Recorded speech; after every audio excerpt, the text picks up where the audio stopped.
Genius comes in all forms. Heydays of Toyota production system, they implemented a lot of unique processes and a lot of unique tools. One such tool was end-on code. End-on code was nothing but a rope that you would use to tie luggage on your car. But this was a game changer. Anytime when an end-on code would be pulled, the entire assembly line would come to halt.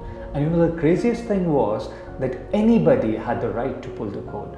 From Toyota's perspective, everyone had the obligation to stop the assembly line if they felt that there was something wrong at the assembly line.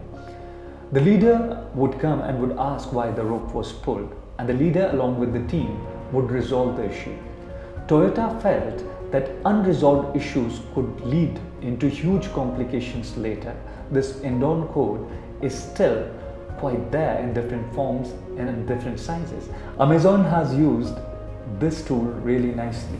A customer calling up a customer service executive at Amazon and complaining about the product or the defect in the product.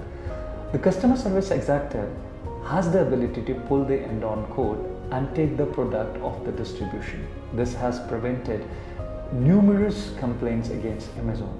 Do you think you also need an end-on code in your businesses?